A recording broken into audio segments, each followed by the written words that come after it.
At this place in history, we're in Northfield with Steve Perkins, the executive director of the Vermont Historical Society. Steve, we're on the Norwich University campus. So what about this sculpture brings us here?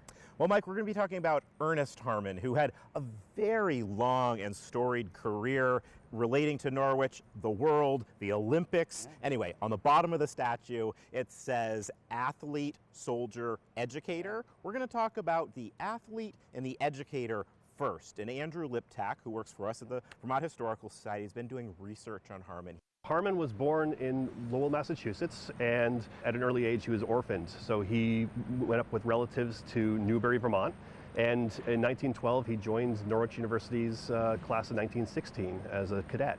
He didn't last very long here.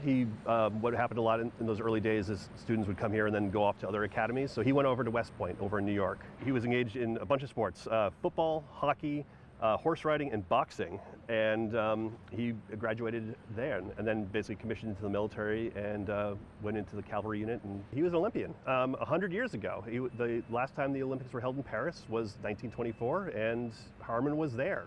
He was part of a 4-person team from West Point, and he was the team captain, and he and his companions took part in the Modern Penthalon. Tell us more about the Modern Pentathlon. It's not something I think people watch a lot of on TV. No, it was a series of sports that were designed to showcase soldiering skills: shooting, swimming, fencing, equestrian, and cross-country.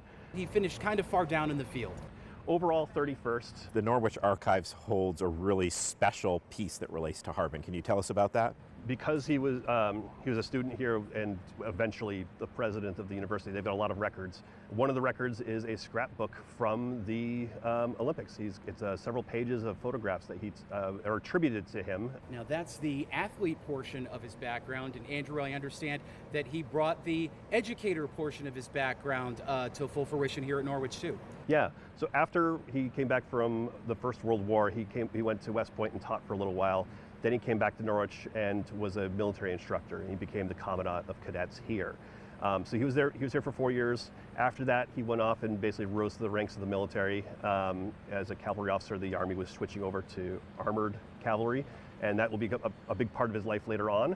And then after World War II, he retired from the Army, and in 1950, he became the university's president, where he served until 1965. He expanded the campus here dramatically. A lot of these buildings that you see around us are from his tenure. So he really expanded the school's standing and its educational opportunities. So Andrew, if people want to learn more about him, how can they do that? There's a lot of resources you can find. There's a lot of books certainly about the 2nd Armored Division and general World War II histories he pops up in. Norwich University has a special collections department, and so scholars can go make appointments to visit them. There's also the Sullivan Museum, and you can check out what exhibits they have.